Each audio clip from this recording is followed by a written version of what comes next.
Hey everyone, welcome back to the 443 Security Simplified. I'm your host, Mark the Liberty, and joining me today is... I forgot my name. Corey, I forgot my name, Knockreiner. Man. Corey Brain Pause. What was it? Corey, I glitched out like both of the U.S. political candidates seem to do once in a while. Ew. I'm trying to be nice to say both of them. On today's episode, we will not be discussing politics for once. No, we'll thank instead goodness. dive into additional guidance and a voluntary pledge from CISA on how to prove whether the products you develop are actually secure by design.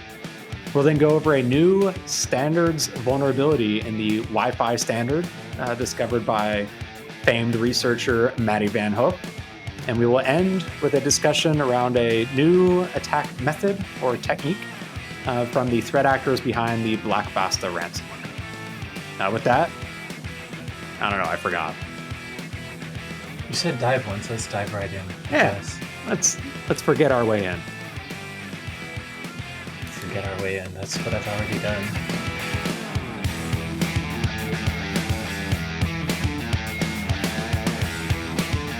So let's start today with a pretty interesting story that's a bit of a kind of carryover from last week. So if you remember last week, we discussed that joint white paper by CISA and really the Australian CISA equivalent, as well as other cybersecurity agencies from Five Eyes organizations.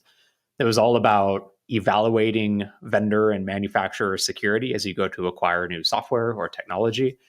Well, at around the same time, CISA also published a voluntary pledge, is what they're calling it, for software and technology vendors to basically prove, or at least self-attest, that they are following secure by design principles and they are even making measured improvements on a few key areas. So this pledge, it's entirely voluntary, but it lays out 7 key areas where manufacturers must commit to publicly disclose how they've made these meaningful progress improvements in secure by design principles within 1 year of making the pledge. And while secure by design covers a whole ton, we'll probably have to do another deep dive episode at some point here soon. They really picked out 7 of what I think are the most important areas for product development and helping secure your customers. I figured we could go through each of the 7, talk about what they're proposing as a area to focus on, what they say the goal and recommendations are, and how manufacturers can help prove that they are, or attest that they are following and improving these areas. Let's do it. Yeah, the first one was multi-factor authentication, where their goal is within 1 year of signing the pledge, the manufacturer needs to demonstrate actions taken to measurably increase the use of MFA across their products. And they've got a few recommendations for there. So first off, they recommend just enabling MFA by default, or at least like maybe not forcibly, but well, I guess forcibly having your users set it up as they set up accounts. They recommend implementing seatbelt chimes. So, if you're driving and you don't have the seatbelt plugged in, it annoys the crap out of you. Similar in cybersecurity. They also recommend supporting single sign-on in the base version of your products. So not having that security tax where you have to pay for an enterprise version in order to get single sign-on capabilities. These are all, I think, like pretty easy things to accomplish, relatively easy things to accomplish that I think would actually have a meaningful impact.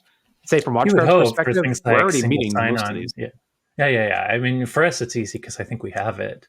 I will say maybe we don't have MFA as a forced default in WatchGuard Cloud, but it's actually something we've discussed. Like we want to do it. I feel like it's often customers that aren't ready to take that step yet. But yeah, easy for us. I will say some things like if you haven't designed your product in a certain way, the SAML integration, OAuth and all that stuff for single sign-on is something you might have to do. But it's to your point of easy, it's a solved problem. There's all kinds of easy ways to do this, even if you haven't implemented in your products yet. To me, this makes like 100% sense. It's like a duh. If adding MFA to any product is going to improve it a lot. And I personally think I say a lot that authentication is the cornerstone of security because everything is trust-based. Security has to be based on trust. So you have to know who you're talking to And MFA is one of the best ways to fix some of the trust problems we have in digital authentication. Yeah, 100% agreed. And so throughout this document, they give like the recommendations of what you should do, but also like how manufacturers can prove that they are actually making improvements on this. So when it comes to demonstrating progress on enabling MFA by default, they recommend publishing statistics about MFA adoption across your customer base, writing blog posts that describe the process that you've made, and even as a manufacturer, participating in like standards development around multi-factor authentication, which I thought was interesting. I have to say, like from WatchGuard's perspective, I don't think we currently publish any statistics around user MFA adoption, but that could be an interesting thing to look for us to look into, to maybe give some incentive, or I don't know. I feel like it might help organizations if they see that, oh, 80% of people are using it. Why am I not? Maybe Yep. that is a bit of a kick in the butt to help them out. Hope so. I pulled 80% out of my butt, by the way. I have no idea what the actual number is, but I hope it's somewhere around there. So, item number 2 is all about default passwords, where the goal is within 1 year of signing the pledge, demonstrate a measurable progress towards reducing default passwords across your products. They recommend things like random initial passwords, requiring users to create strong passwords at the start of the installation process, time limited setup passwords that auto disable after the initial setup, and requiring physical access for the initial setup for the device too. All of these feel like, again, pretty no-brainer things that I think, coming from our perspective, this is obvious. It's something we already do on like the Firebox appliance. I wonder how this translates to IoT, Yeah, where that's it what I feels was like going it's to the polar say. opposite. I don't know if you already introduced that a number of vendors have already signed this pledge, but the funny thing is the type of vendors that are signing this pledge are the ones like us that are already doing a lot of this stuff. I think you pointed out the weakness here. Like it seems duh to me for default passwords, and forcing the passwords to be changed on your like a first install or whatever. But IoT devices always come to mind as not really doing this, especially when you get to the kind of more inexpensive off-brand names that you find in other countries or really cheap new stuff. So Yep. yes, for IoT, this one's a big. It feels like such a no-brainer if you're using business class, big name products, but unfortunately, there's a lot of gaps out there in Yeah. smaller products. And when it comes to proving that you're making an improvement on this, they just recommend publishing statistics again and blog posts describing the steps you've taken to try and combat default passwords in your devices. Item number 3 was about reducing entire classes of vulnerability, where the goal is within a year, demonstrate actions taken towards enabling a significant, measurable reduction in the prevalence of one or more vulnerability classes across your manufacturer's products.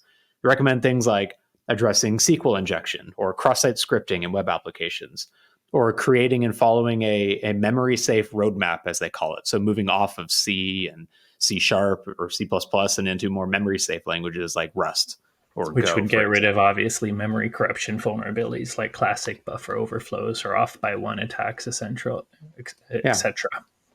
And I feel like for an organization to follow this, you need to be first discovering and like tracking metrics around root cause to figure out what the most prevalent vulnerability classes are in your organization, and then creating a plan to go and address it.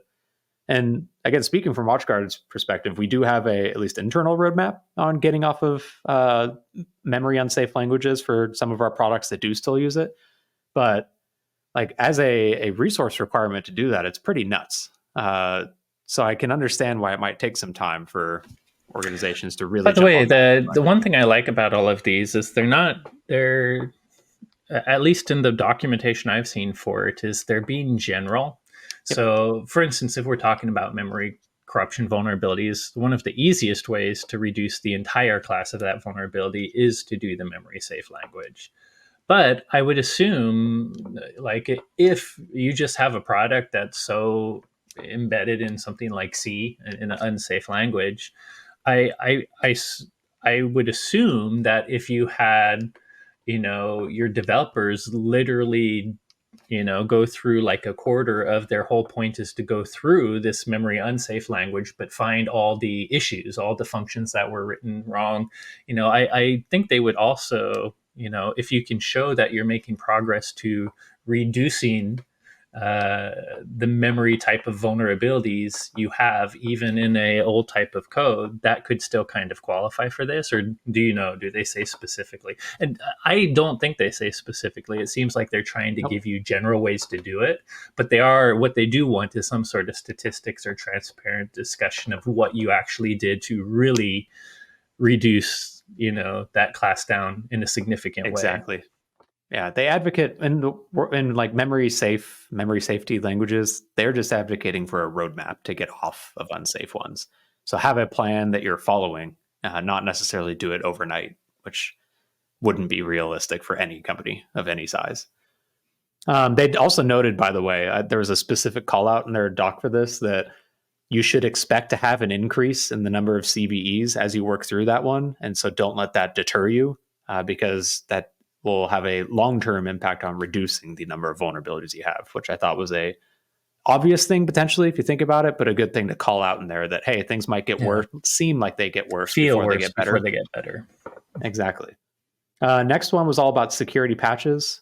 The goal is within 1 year to demonstrate actions taken to increase the installation of security patches by customers.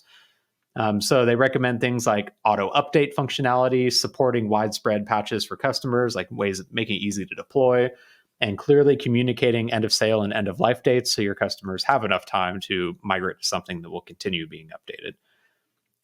This one, like I felt another kind of obvious one that actually could have a pretty big impact. Like speaking again from perspective, sometimes it's tough to get folks to upgrade as quickly as you want them to. That's what And I was gonna say. Yeah, for hardware stuff, especially. I mean, sometimes the client. You mentioned one of the ways is design auto updates. You can do that for like a little agent you have installed on an endpoint client. But when you start to get into server software, or more importantly, something that's in a network rack at a gateway, uh, it's a little harder to auto update, like for a vendor to say, I'm just going to over the air force your network device to update and reboot if needed. So I love this one still. I think it's obvious. But what I'm getting to is we've found, even in situations where we've made updates very naggy and we even show screens saying you should go get this thing, sometimes it's harder to get customers to update hardware. So I love this one. I it's a little harder to push for hardware devices, I think.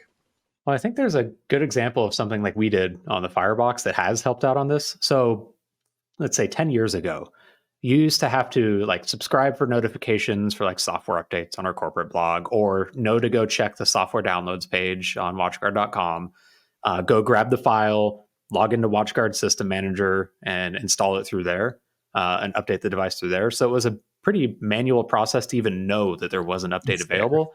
Yeah. Now, like logging into WatchGuard Cloud, you can get a list of all of your devices that are not on the most recent version. You can hit an update now button to go install that update on them. You can schedule it. Even Same our and web even, UI not yeah. attached to the cloud will show you reminders. So we're doing all And the things we can. And even to your point, I think we're much better too. You can find the end of life and end of service announcements for all our different yep. hardware variants.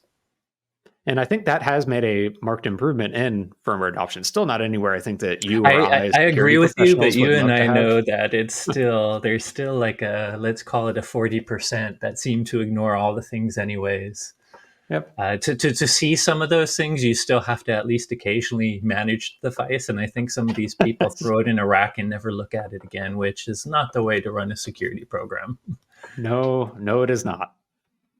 So moving on, the next one is about vulnerability disclosure. And it's basically all about setting up a vulnerability disclosure policy that's publicly available, a process that you follow, and making sure there's a clear channel to report vulnerabilities and clear expectations around public disclosure. And this one is another one that I think feel like we tackled very well a few years ago. The PCERT page on watchguard.com. If you go under the what is it, the responsible disclosure policy, exactly something like that, where laying out expectations for us, like how we will handle your report, our expectations from you around finding vulnerabilities and not causing harm to our customers, and clear guidance on how to report it and what to expect after you do report it. This is what every organization needs. Like there's been a number of times back in my day. Oh God, that feels weird Back saying. in my day, you're going to be Pop Mark now. Where it's actually sometimes a challenge to figure out how to report an issue you found to an organization. And like that's not a good thing. Like you've got like good security researchers, white hat hackers as we call them, that are trying to find issues and report them responsibly. And if you make it difficult for them to do that, or if you threaten litigation instead of resolving the issue, that is a great way to just have everyone start selling your vulnerabilities on the underground instead. So I really like this one and calling it out as something that organizations should adopt. Um, how you should prove it is basically have the page available on your website somewhere easy to find, very much like our pcert.watchguard.com landing page for our vulnerability disclosure. Or, by the way, another way to find it, that URL will always get you there, although it's a redirect. But if you just look up WatchGuard Trust Center, the Trust Center is where we talk about all kinds of different aspects of WatchGuard's security program, and it includes links to all the PCERT stuff in the left-hand sidebar. If you are one of our YouTube viewers watching this podcast too, you're probably seeing some of the stuff Mark and I are showing. Yep.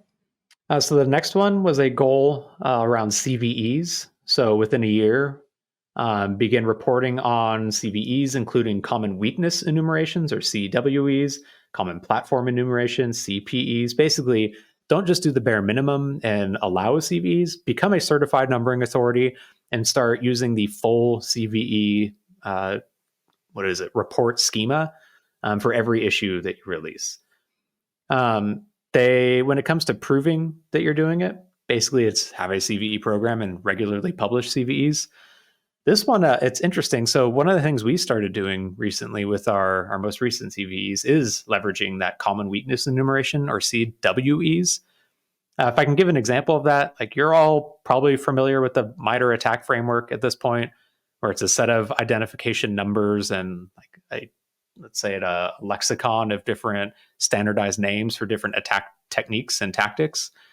CWEs is a similar like numbering scheme and standard set of terminology for common weaknesses that lead to vulnerabilities. By the way, we've talked about it. Like memory corruption vulnerabilities are one example that have probably a subset of CWEs based on different kinds of memory corruption issues. So all those things we were talking about back when we were talking about the classes of vulnerabilities, CWEs basically enumerate those classes and subclasses of vulnerabilities or weaknesses. I feel like this is an important one because it's all about letting your customers make an informed decision about how quickly they need to expedite an update and understanding enough to know maybe do we have mitigating controls already in place and we don't need to go rush this through the door, or is our configuration vulnerable and our version vulnerable? Then we need to address this immediately. That is the whole point of having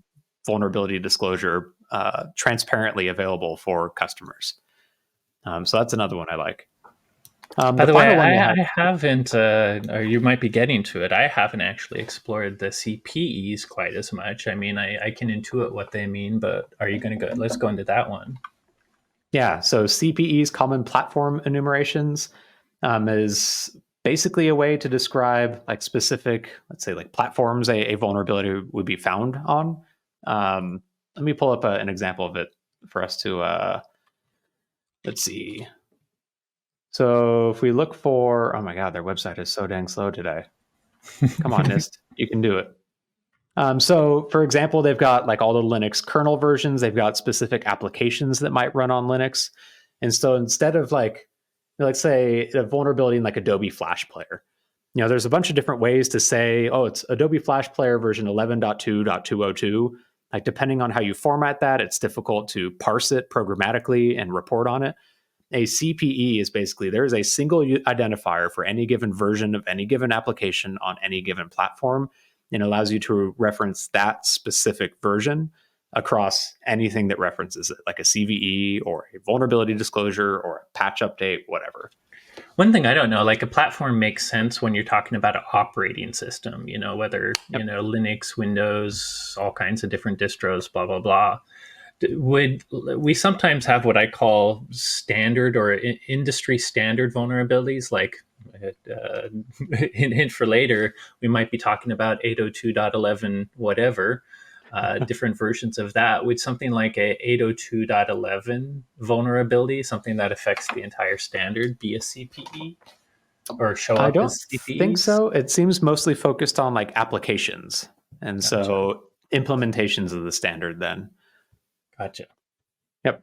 But for example, if there was a vulnerability in like OpenSSL, then we would have a CPE for the specific version or versions of OpenSSL that are susceptible to it, which would let us programmatically understand And is the it actual maybe a impact. platform, because it's not just a weakness in that one program, but OpenSSL happens to be a package that's installed all over the place in lots of different things. So is that kind of what makes the platform? Yeah, exactly. So, like as an example, there's actually a CPE for the Firebox for XTM devices specifically. It's CPE version 2.3 WatchGuard fireware underscore XTM and then the version number is how they recommend listing out the version information for that. So either way, like it all boils down to having a standard way to discuss vulnerabilities, to disclose them, to make it easy for customers to make an informed decision, regardless on which vendor made the software that they are attempting to protect. So the And by the final, way, oh, we just to toot our own horn, you might have said it, but we, as you probably see, we obviously use CVE, but we are a CNA, or yeah, yep, CNA, right? We certified actually numbering can authority. create our own CVs for our own product. That is I don't know, would you call it rigorous? You do definitely have to jump through some hurdles to prove that you are up to snuff to be able to assign your numbers with NIST and everyone. But we are. I'd say it's rigorous if you don't already have a good vulnerability management program. For us, it wasn't too difficult, just a bit of homework because we already had a pretty robust program for managing vulnerabilities and even disclosure Yeah. too. Answering Um, questions and providing proof if you already have it. exactly. Yep. So the final item they had was that evidence of intrusion, where within 1 year signing the pledge, demonstrate a measurable increase in the ability for customers to gather information about cybersecurity intrusions that are affecting the products. And it basically boils down to making it easy to audit your own devices for potential attacks. Part of that is making logs easily and freely available. And giving the tools for plugging into like SIM applications or SOAR applications as well. This one I think is a pretty important one because if you can't tell what's going on within the services you're using or the applications you're using, like you have no hope of catching a potential intrusion or compromise of a device for it. We use So this example a lot, and they've since changed. So I'm not trying to reopen the shade, but could this be like a call out to the whole Microsoft Exchange thing, the one attack that unless you paid extra money, you wouldn't actually have the logs necessary to get the evidence of intrusion. So I think that doing is things like exactly what this is. making sure the base product has enough evidence that a customer can figure out if they have a problem. I think CISA has been specifically focusing on that ever since that incident and making sure they So document every I'm way making the possible. gossip and drama obvious. Exactly. Yep. You probably see that bullet point because of one specific thing that affected the whole industry. Exactly. So overall, these are 7 pretty like simple, maybe not simple, but obvious places to start for software vendors. I like that CIS has got this kind of volunteer program to try and convince folks to jump on board. In the case of WatchGuard, like these are things we're already doing. We're looking at what we need to do to join this pledge at this point in time.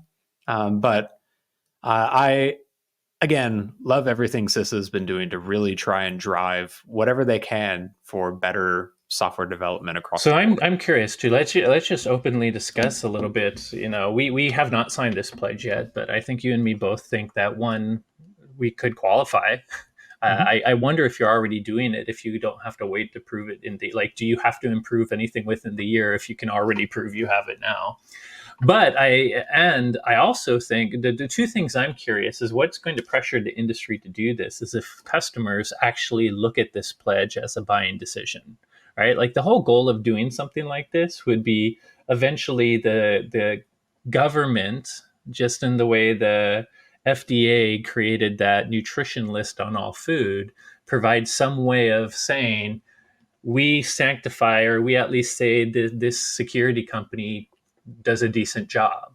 And if you are someone that is signed up with this pledge, you probably are a company that the government would be more, comfortable sharing. So this could have like a good advantage if people actually started paying attention to it. So I think the first thing is it'd be interesting to see how the consumers and the businesses out there buying security products, whether or not they care and look at this, because it's intended to, one, give them a place where they can see at a high level whether or not they can trust a company, but two, it also gives the company a place where they can brag about what they're doing.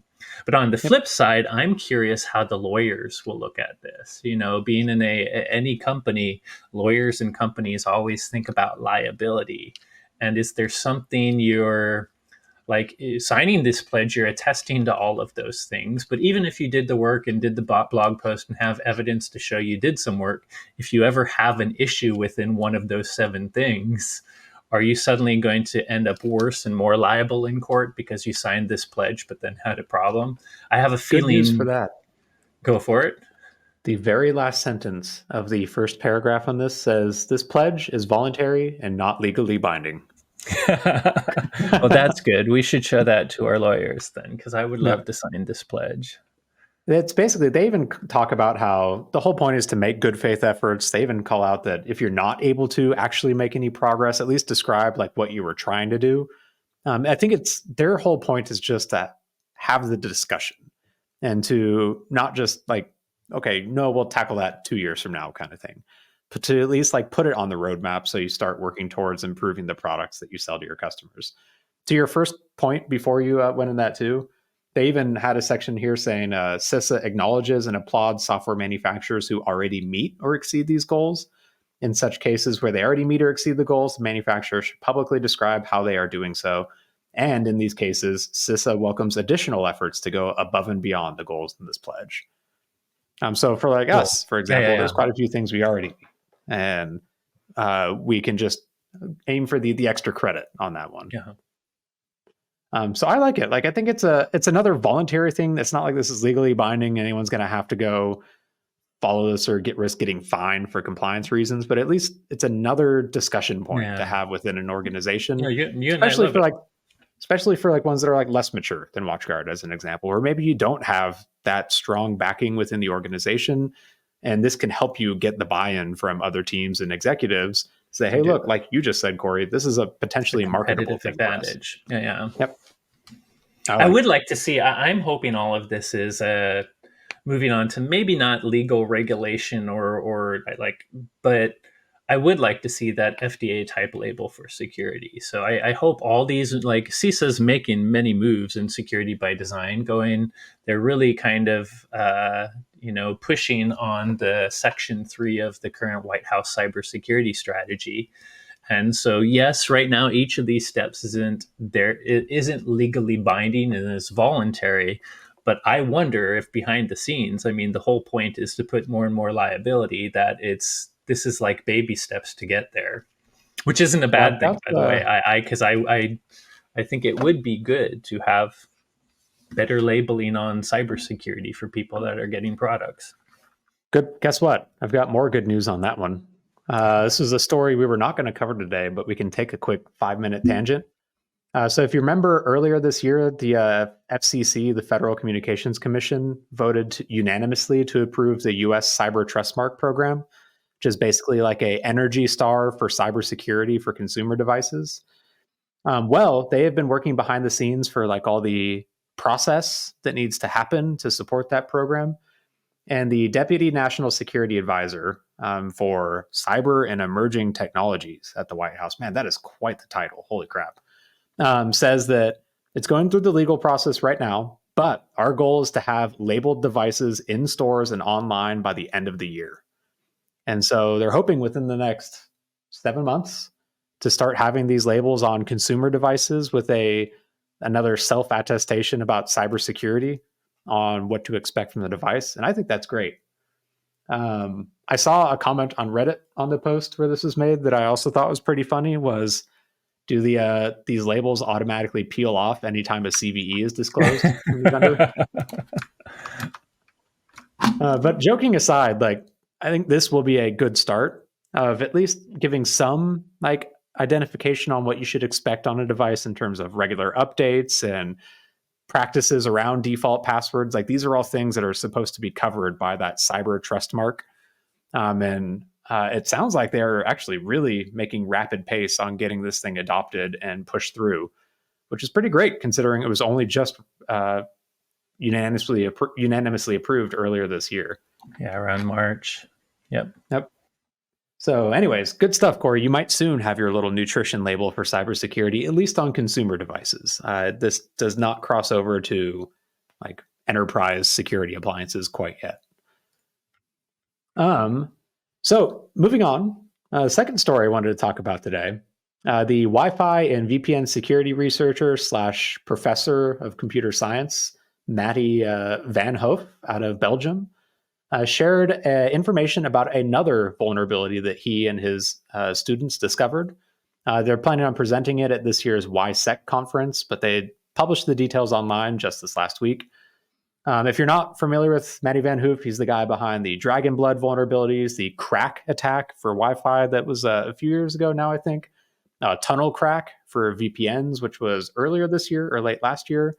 Lots of prolific research in both Wi-Fi and VPN tunnels. In this new class of vulnerability, they're calling SSID confusion attacks. It could allow an attacker to trick victims into connecting to a less secure network that could then potentially intercept their traffic. And so they mentioned that like this could also allow an attacker to exploit the auto disconnect feature of some VPNs. For example, let's say you've got a always on VPN on your laptop, but when you physically walk into the WatchGuard corporate network, it recognizes it's on the corporate network and disconnects that VPN because you're in a safe location. And oftentimes they do that by looking at the SSID that the client is connected to. So we'll get into the details in a second, but this is CVE 2023-52424, and it is actually a design flaw in the 802.11 Wi-Fi standard, like you mentioned earlier, Corey. This isn't a design flaw in implementations of it. It is the standard itself has a weakness.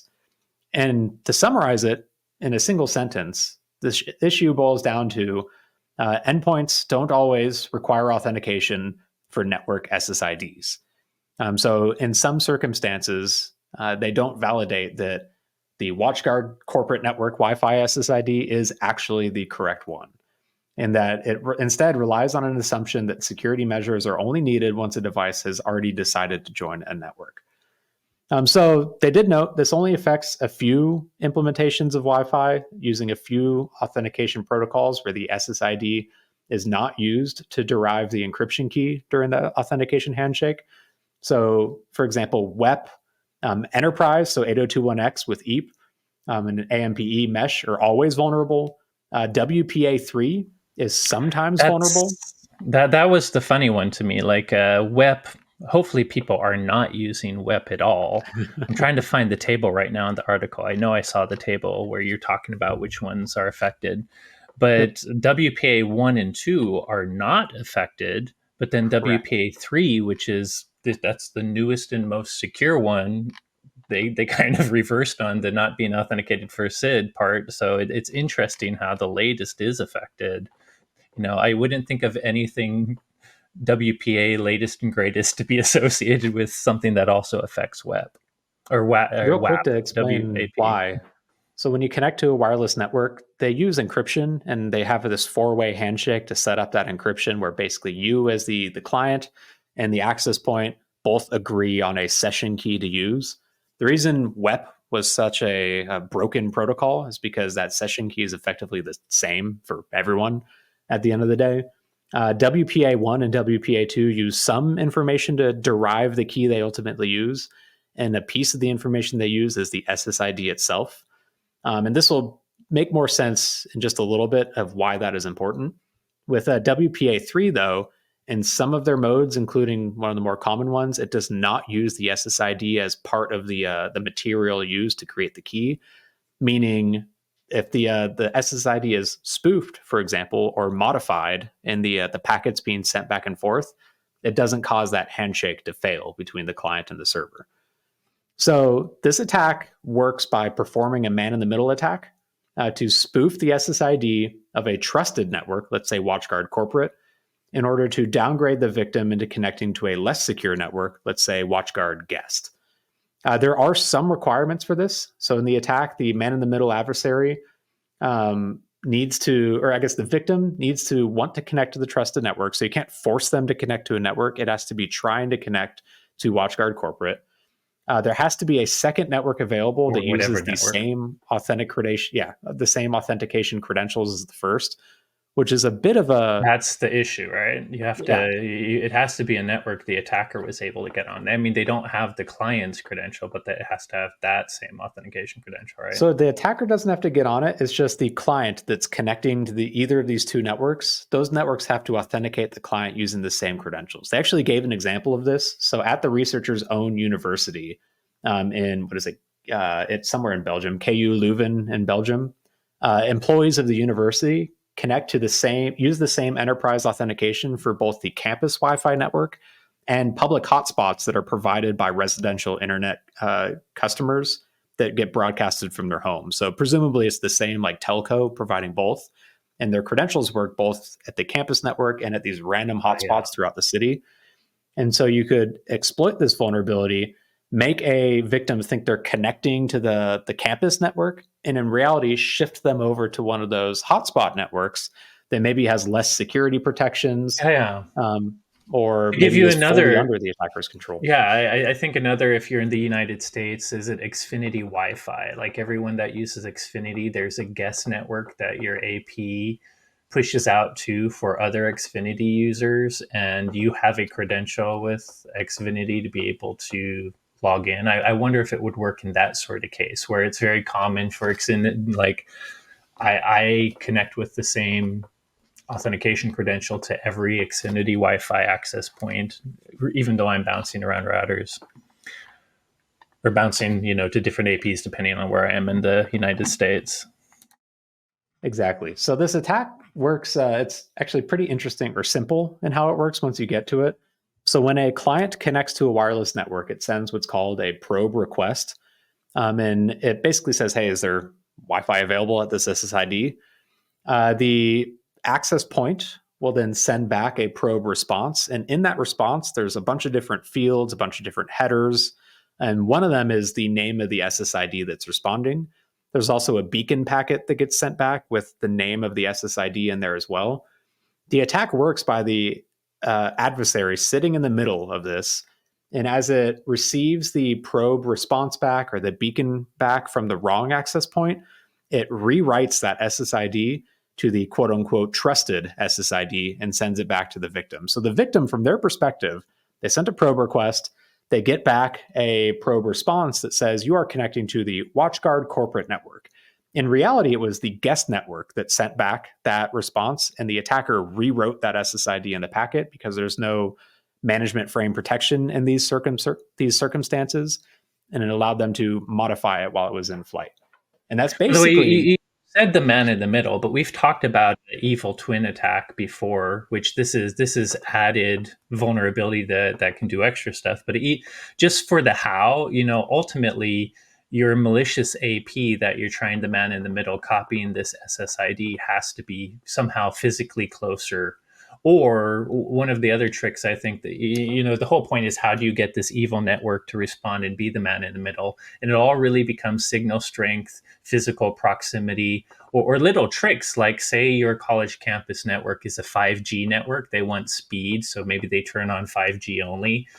You can do the 2.4G version of that network, and just based on the way the radio spectrum is, 2.4 goes farther easier than 5G. So you can actually probably get the victims right before they get within the 5G range just by having your access point a little bit out. So anyways, I just wanted to point out that the man in the middle attack, this is based on physical proximity and other wireless attributes. So you'd have to have a device like, our famous, why can't I think of them? Our little Wi-Fi cracking Hacker 5. Wi-Fi pineapple. pineapple. You have to have pineapples around, and you have to put them in the right place in order to actually be a little ahead or have a stronger signal than the network you're targeting. And the interesting thing on this one is it's not an evil twin attack where they're trying to get you to connect to like an access point under the attacker's control. They're actually just replaying all of the relaying, sorry, all of the legitimate like connections, handoff things or whatever, the handshake. They're not trying to get you to connect to an attacker's access point. They're trying to trick you just to connect to a wrong access point. Access point. And so that is actually where I feel like this vulnerability isn't, like in terms of real world impact, like, yes, this is a weakness. You can trick a client into connecting to a network that it didn't think it was. Because at the end of the day, the client will set up a connection. It thinks it's connected to the corporate network. In reality, the attacker's sitting there and just overwriting or rewriting the SSID in all these packets to make it look like it's that one when it's something else. You're not. But but it's still man in the middle in your traffic. Yeah. So it's not able to see inside the encrypted connection either. In this case, it is literally just rewriting like the management frames for it to keep you connected to the wrong access point. Now maybe they've got some control over that access point, and that's why they want to get you there. Maybe there's just weaker things like lack of management protection frames or other protection features that they want you to be on that access point for. But in terms of like practical impact, it doesn't feel like this one has a whole lot of it, because really these are two different SSIDs that your client could connect to because you have credentials for both of them, and they're just tricking you into connecting to the wrong one. You're connected to the other one. And so the practical impact, I feel like, is quite a bit lower. That said, this is still an interesting vulnerability, and it is technically a vulnerability because you are compromising the integrity of that handshake, and the client is accepting it and building a connection. They gave some examples about like how do you fix this from a standards perspective.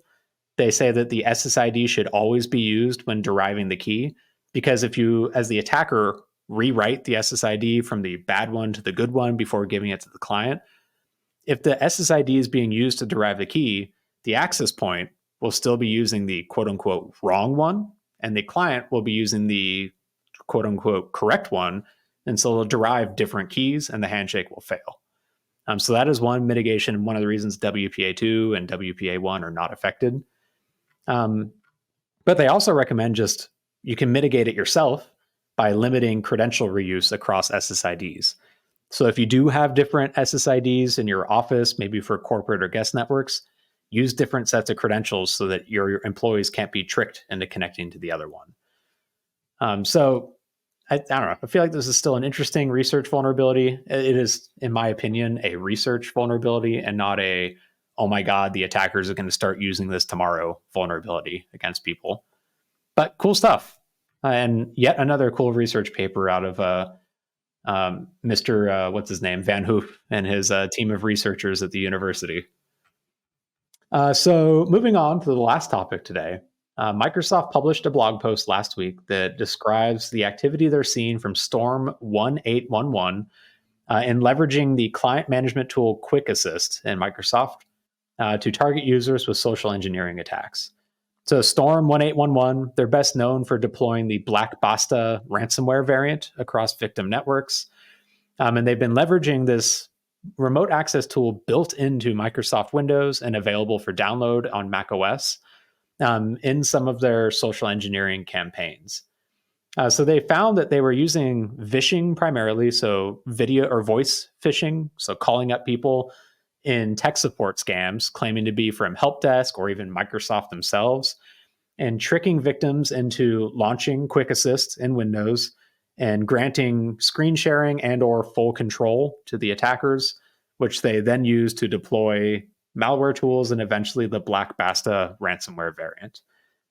So Microsoft gave one example, which was pretty interesting, where they started out by picking a victim and then signing them up for an email bombing attack, basically registering their email account for a whole bunch of different spam services so that their mailbox just gets flooded with spam. They then call up and pretend to be IT and offer help to try and remediate the spam issue that victim is having.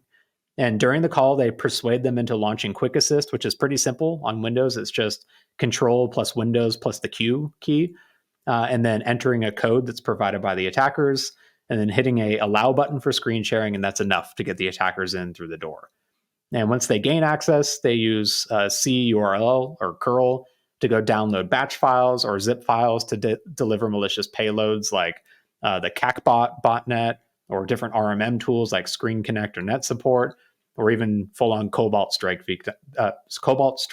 beacons to the victim, which they then use to deliver the ransomware. By the way, they seem to be smart about it. Maybe for logging, I don't know if they clean up login. I can't remember, but I don't think Screen Connect necessarily shows the victim everything like the curl command the person's running. But it sounds like even if someone were to look at this curl command when it's downloading things, they're careful not to make, they're not using DNS that looks horribly bad. They at least name it to look like update servers. And it sounds like the things they're downloading, the names of the things pretend to be things like fake spam filters. So they're, even the curl script is kind of emulating, oh, it's just downloading real security tools, whereas obviously it's just a renamed file.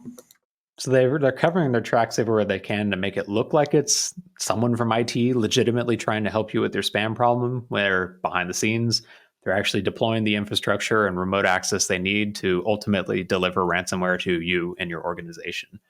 I thought that the signing them up first for like email bombing was pretty insidious. Like that is evil. And I can see why that hook would potentially work pretty well for them. Like if you're a victim and you haven't been trained up on how to spot tech support scams, suddenly you're getting a ton of spam, and then your IT help desk calls and says, "Hey, noticed you're getting some spam there. Let me help you out with that. Just press Control plus Windows plus Q and enter in this code, and I'll hop in." Like I can see how someone would fall for that if they have not been specifically trained to spot this type of attack. Now, this didn't happen, but imagine them actually gathering any sort of voice from someone that actually works for your support team and adding things like deepfake real time, which we've already talked about in past podcasts, even video versions of it to this call, which I know sounds kind of crazy, but I don't think that's science fiction for long. So it's already bad enough.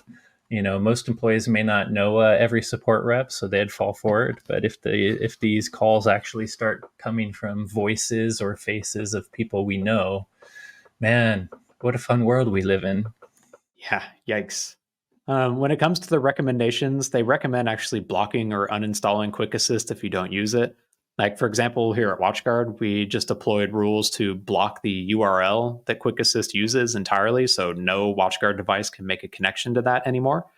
That's one good mitigation. Microsoft is also themselves looking at ways to help, like in the UI itself, convince people or give people the ability to learn if they're a part of a tech support scam or not. Or like, give them some opportunity to be like, hey, are you sure you want to use this? This is commonly used for scamming. I thought that was pretty good. Like, for example, right now, if you get tricked by like a financial scam and you go to your bank to go wire some money to someone overseas as a part of like a romance scam or like a fake FBI scam, your bank actually does a pretty good job of being like, oh, this is a very common scam method. Here's what you're potentially falling for. We don't think you should do this. And they can actually help victims right there in the moment before it becomes too late for them. And I like the idea of, on a technical level, leveraging in Quick Assist like a pop-up saying, this is commonly used for tech support scams.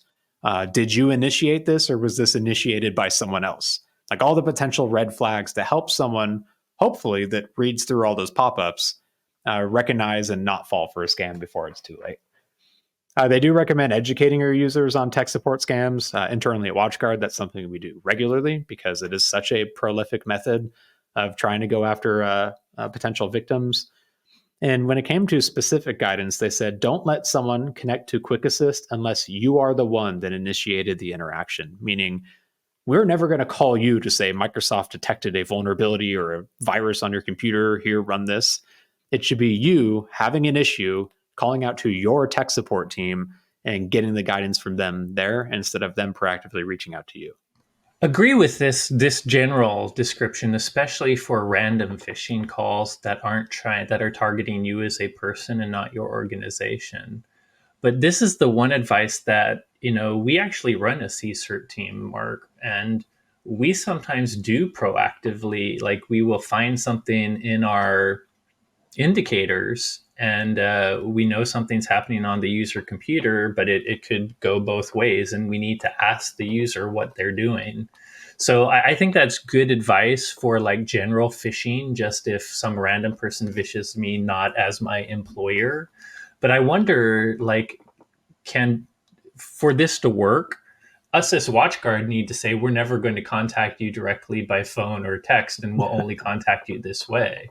Yep. And in emergencies, so I like this advice. It still should be part of the advice, but in this particular example, where it seems like they're targeting not, it's not Microsoft. It's not hello, we're Microsoft. You have, or it didn't sound like it, right? They're saying hello, we're the IT for your organization. So I'm not sure that it's true that your own internal IT won't actually contact you sometimes. It is tough. Like, how should we validate that we are WatchGuard IT or WatchGuard Security as we reach out And to someone? maybe we think, yeah, especially with deepfakes, maybe we will Yeah. have to have, maybe we have to create a procedure where there's an authentication process, not just of, I mean, we're calling them so we know who we're going to, but that they can authenticate us. Anyways, random aside, still good Secret advice, code by the way. words. Still good advice. Yeah. Either way, though, this isn't the first time attackers have leveraged remote access tools, but now they're using the ones that are straight up built into Windows that come with everyone's Windows machine.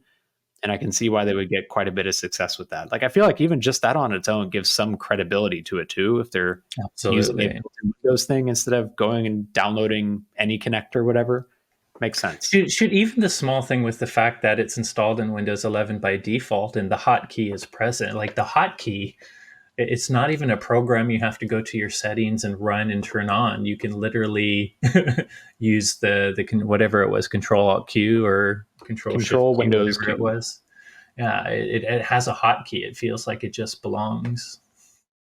Man, either way, uh, if you do not use Quick Assist in your organization, you can go disable it with PowerShell. You can block the URL.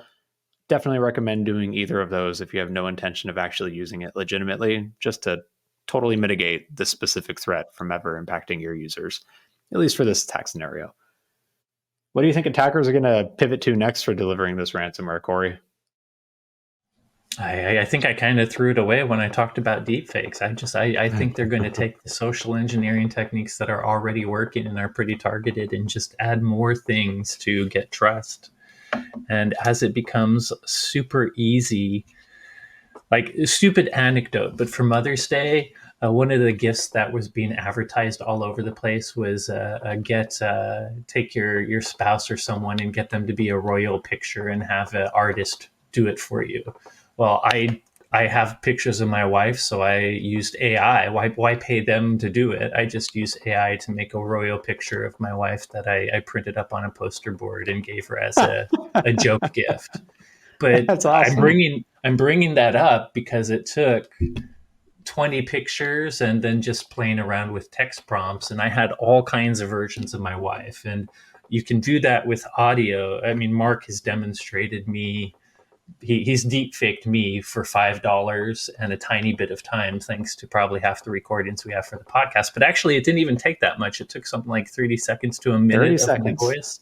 Yeah. So it is so trivial for machine learning and generative AI to create this stuff that I think it's just, these tricks already kind of work. So if you can layer on the other things that humankind uses to subconsciously validate, like voice and image, it's that's where they're going, because I think it will up their percentage. You know, they already use little smart psychology tricks just to get the extra 2% of people to do the thing they want instead of 1%. But once it looks like us and talks like us too, man, that could up to 20% of people actually doing what they want. So Maybe in the future, we'll have to scan our chip implant to validate it's us before offering tech support to our users. what's it called? The sign of, as soon as we're implanted with chips, the people afraid of that. Is that the sign of the devil or whatever? Yeah. Yeah. I don't know if I want my chip implanted. I think we should just have a digital card. Come on, governments. Assign a digital ID to everybody that has a cryptography key pair. Why would you need that when you've got a, what is it, 9-digit number that you can have from the time when you were Yeah, born that to just works identify you for perfect. everything? Yeah, and is totally secure and will never get lost, and is super easy to replace if it does get lost. We're being Exactly. sarcastic, by the way. Should Someone, be please obvious. help us. Hey everyone, thanks again for listening. As always, if you enjoyed today's episode, don't forget to rate, review, and subscribe. If you have any questions on today's topics or suggestions for future episode topics, you can reach out to us on Instagram at, what is it, WatchGuard_technologies. Thanks again for listening, and you will hear from us next week.